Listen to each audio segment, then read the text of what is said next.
Good morning, everyone. Today, I would like to present the rich and the fascinating Mediterranean heritage of Malta, a small island nation with an extraordinary history. Situated at the crossroads of Europe, Africa, and the Middle East, Malta has absorbed a wide array of cultural influences, from the Phoenicians and Romans to the Knights of St. John and the British Empire. In this presentation, we will explore some of Malta's most iconic historical sites and cultural traditions, including ancient temples, medieval cities, and magnificent Baroque architecture.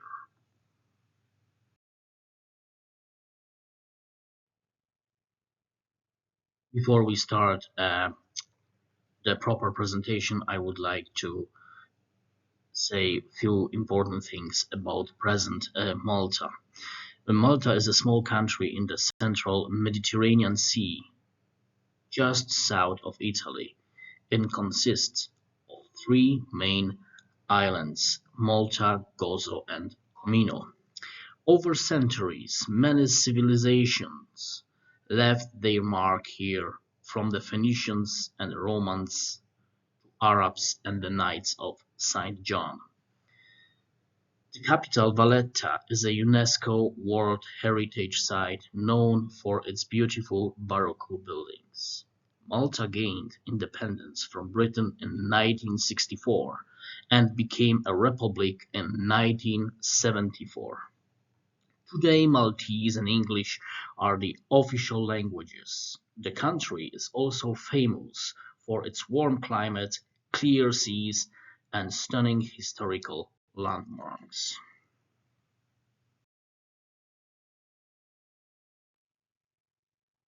On this slide, we can see few most general important information about Malta today: population, currency, or religion. Population 552,000, currency is euro, religion 82% Catholic Church, Eastern Orthodox 3.6%, Church of England 1.3%, other Christians about 1%, Islam 3.9%, Hinduism 1.4%, Buddhism 0.5%, and Judaism 0.3%.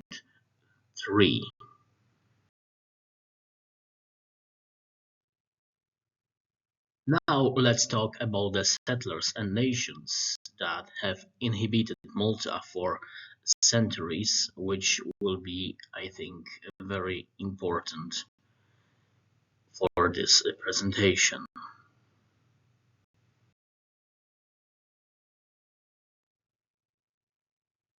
First, settlers arrived to Malta around 5900 before Christ from Sicily. These early farmers brought domesticated animals, pottery, and peaceful lifestyle. They built some of the world's oldest freestanding stone structures, such as Gigantia temples in Gozo. Around 2500 before Christ, these early people mysteriously vanished, possibly due to environmental changes.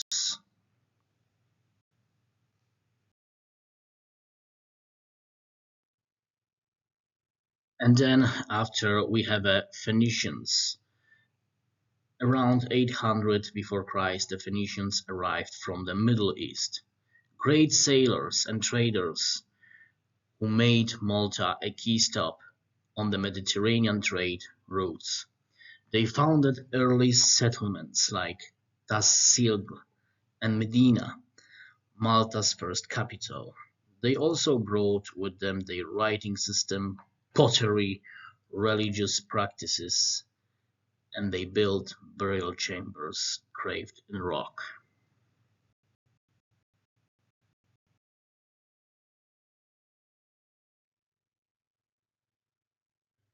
In 218 before Christ, Malta became part of the Roman Empire. Under Roman rule, Malta flourished. Towns were developed by Romans, roads were built, and Vina became the administrative center.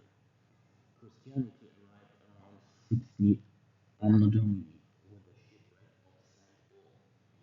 It's an interesting story about Saint Paul, and I would like to tell more about it later on. Today, Roman mosaics and villas like the Domus Romana still reflect the period of the ancient Romans in Malta. The Byzantines were the second nation who visited Malta. They ruled from about 535 under Domini. Malta served mainly as a military outpost. Christianity remained strong and towns were fortified. Their influence ended around 870 Anno Domini with the arrival of the Arabs.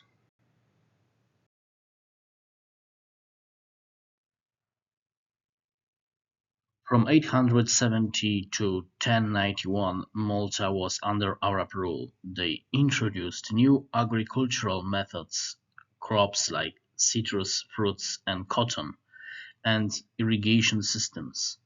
Arabic left a deep mark on the Maltese language, and many places' names remain Arabic in origin. We can still see it when visiting Malta today.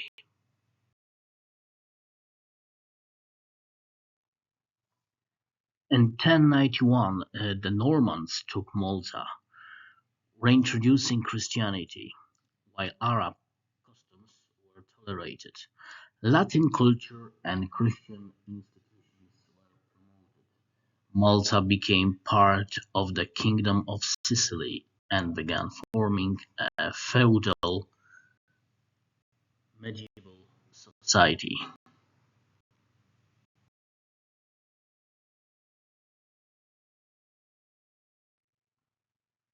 In 1530, the Knights of St. John were granted Malta by Emperor Charles V.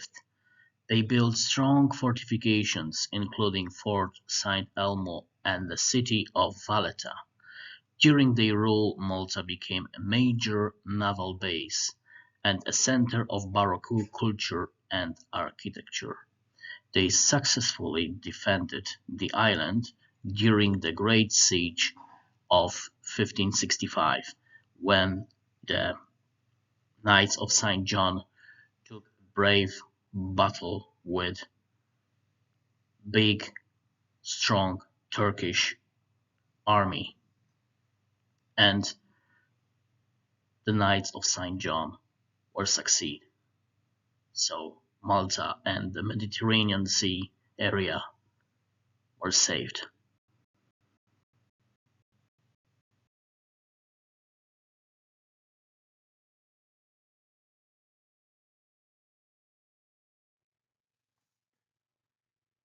Napoleon Bonaparte captured Malta in 1798.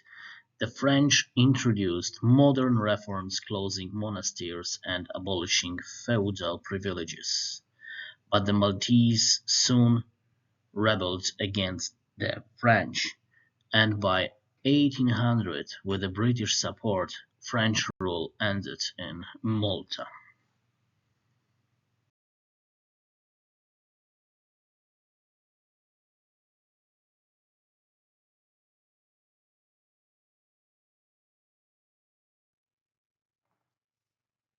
The British Army took over Malta in 1800.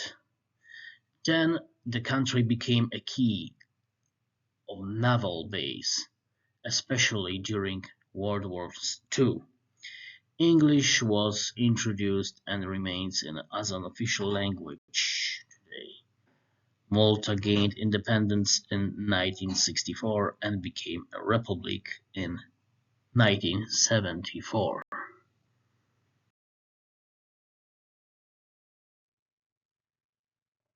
As I said, Malta became the independent country in 1964. It happened exactly on the 21st of September. Up till now, the Independence Day for people of Malta is very important. There is lots of events going on every year on this day. People are celebrating, singing, dancing, and this day makes them very, very happy.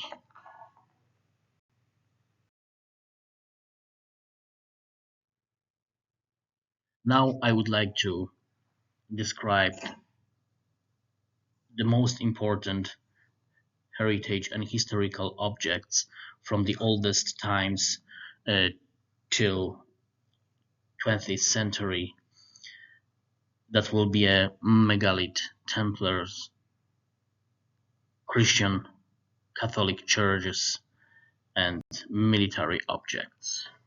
Let's begin the second part of this presentation.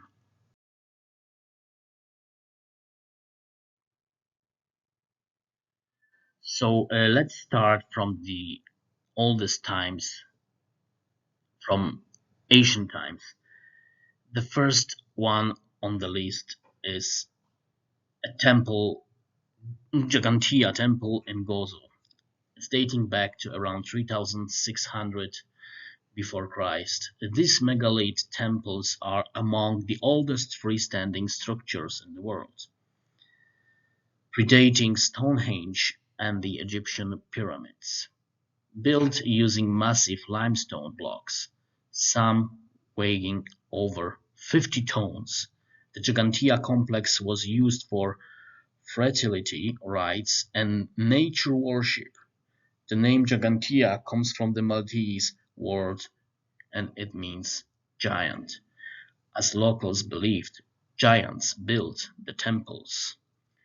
Today, the site is a UNESCO World Heritage Site and offers insight into the engineering skills and spirituality earliest inhibitions. Second object on our list will be Hajar Qim, a temple complex. It's situated on a hilltop overlooking the sea in the southern Malta. Hajar Qim dates from 3600 and 3200 before Christ. Its design includes a central sanctuary with megalith doorways, altars, and solar alignments, suggesting astronomical knowledge. Artifacts found in this place include a collection of fertility figures, the most famous being Venus of Malta. The site is covered by a protective shelter, which is interesting, and features a modern visitor center with interactive exhibits.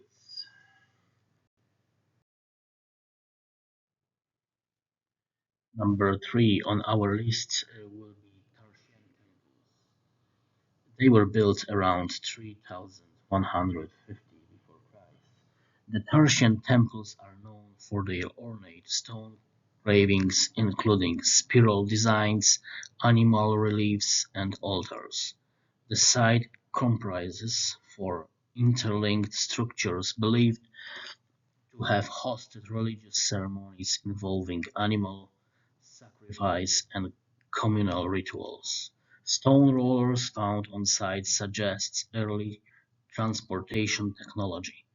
Today it is one of the best preserved prehistoric temple complexes in Malta, and of course a UNESCO listed site.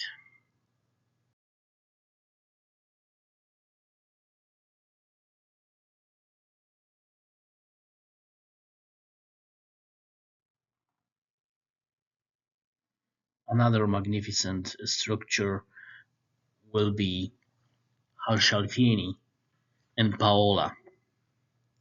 This is one of the most unique prehistoric sites in the world. An underground temple and necropolis carved from solid limestone dating between 4000 and 2500 before Christ. It consists of three levels with chambers, altars, and tombs used for collective burials and sacred rituals. The Oracle Room is famous for its exceptional acoustic that resonate certain male voices dramatically. Archaeologists discovered the remains of over 7,000 individuals along with pottery, amulets, and carvings. Due to its fragile condition, visits are limited and must be booked months in advance.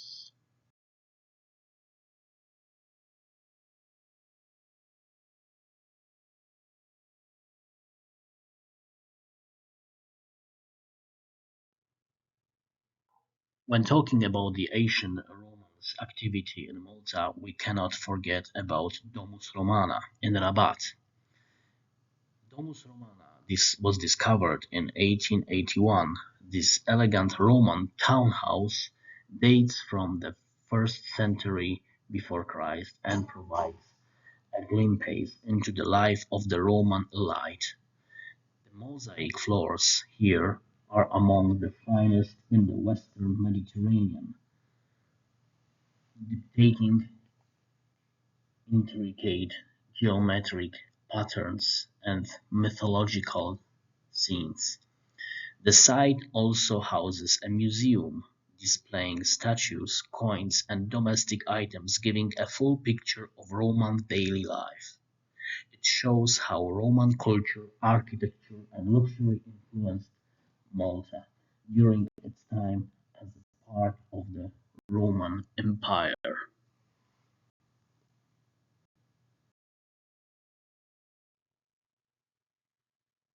Talking about the Christian presence in Malta, we cannot forget about the catacombs of Saint Paul, an extensive underground burial site from the 3rd to 8th century Anno Domini used by early Christians, Jews and pagans. The catacombs reflect Malta's religious diversity and tolerance during the Roman and Byzantine periods. Among the notable features are agave tables used for ritual meals, honoring the dead, and elaborate family tombs carved directly into rock. They are the earliest evidence of Christianity on the island, though there is no proof that Saint Paul himself was buried here.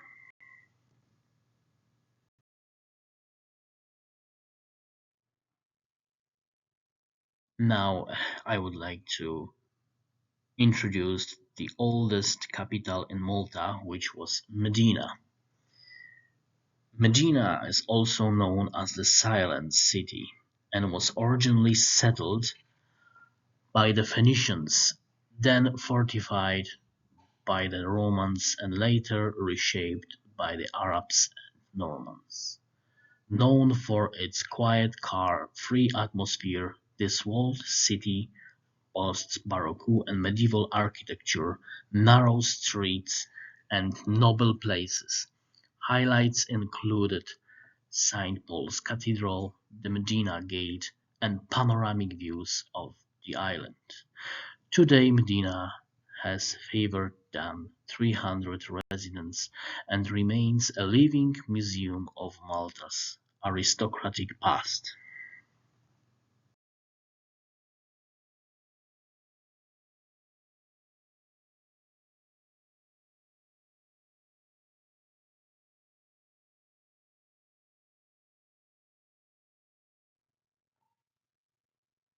What we can see on another slide is the Palace of the Grand Master in Valletta. The palace was built in the 16th century. This place served as the headquarters of the Knights of St. John and later housed the British governor. Its ornate halls, lavish staterooms, and frescoed ceilings reflect Renaissance and Baroque grandeur. The Grand Master's armory displays medieval weapons and armor, including pieces used in the Great Siege of 1565. It now serves as the official residence of the President and President of Malta, and it's open to the public.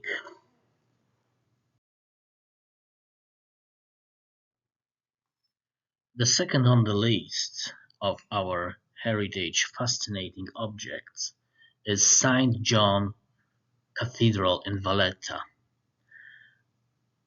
Commissioned in 1572, this cathedral was designed by the knights as a place of worship, but also a symbol of power. The interior is a masterpiece of Baroque architecture art, with marble tombstones, gilt sculptures, and richly painted ceilings. Its crown jewel is Caravaggio's beheading of Saint John the Baptist, considered one of his greatest works. It remains both a religious site and a major tourist attraction that is open all the season for touristic visits. Now, let's say a few words about Saint Elmo Fort in Valletta. It was built by the Knights of Saint John in the 16th century to guard the entrance to the Grand Harbour. Fort Saint Elmo played a crucial role in the Great Siege of Malta in 1565. Its star-shaped design reflects Renaissance military architecture. Today, for the fort houses the National War Museum, which covers Malta's military history from ancient to modern when Malta was heavily bombed by Germans but was never defeated. The St. Elmo fort is one of the great examples of Renaissance military fortification.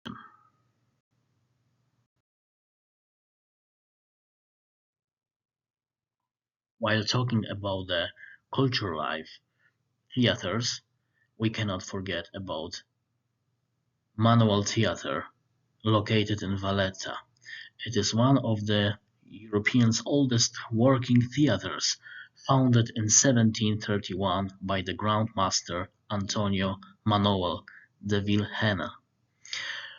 Known for its Baroque interior, golden balconies, and excellent acoustics, the theatre hosts operas, concerts, and plays year-round. It represents Malta's rich cultural life beyond religion and war.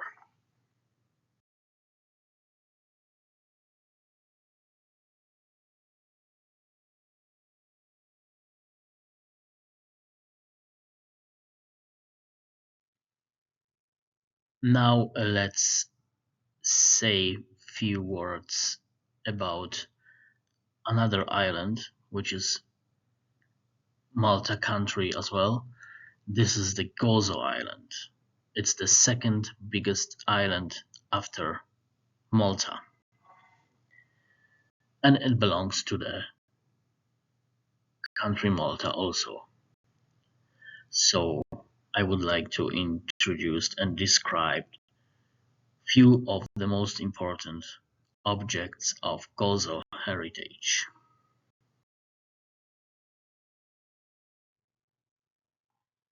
The first one on my Gozo list objects will be Citadel in Victoria, built around 1500. It's a beautiful Renaissance architecture structure with lots of Renaissance objects, details, and elements. It has a church in the middle. The fort has the same Renaissance shape like Fort Saint Elmo in Valletta. It used to it was used for military reasons and also religious reasons. It's a beautiful example of the Renaissance style in Malta, in Gozo.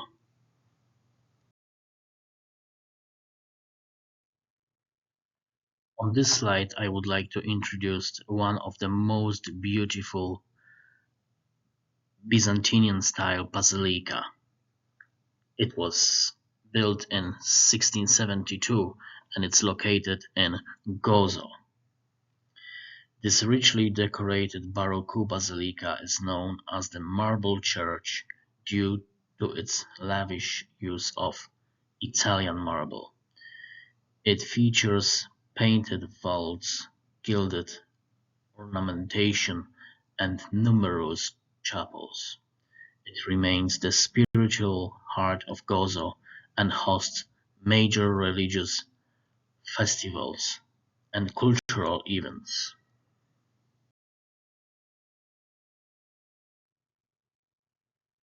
The last object on our heritage list in this presentation will be Tapino Shire in Gozo.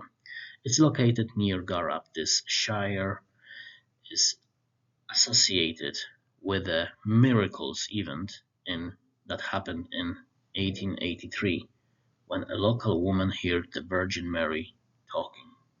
It has since become Malta's most important pilgrimage destination, known for healing and answered prayers. The current basilica was completed in 1931 and blends neo-Romanesque architecture with a deep spiritual resonance.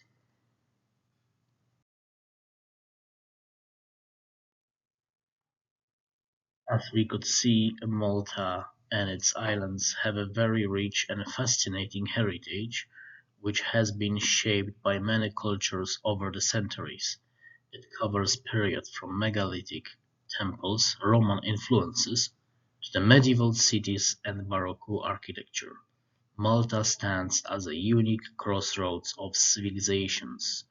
Malta's strategic location in the heart of the Mediterranean has shaped its identity, reflected in this monument's religious sites.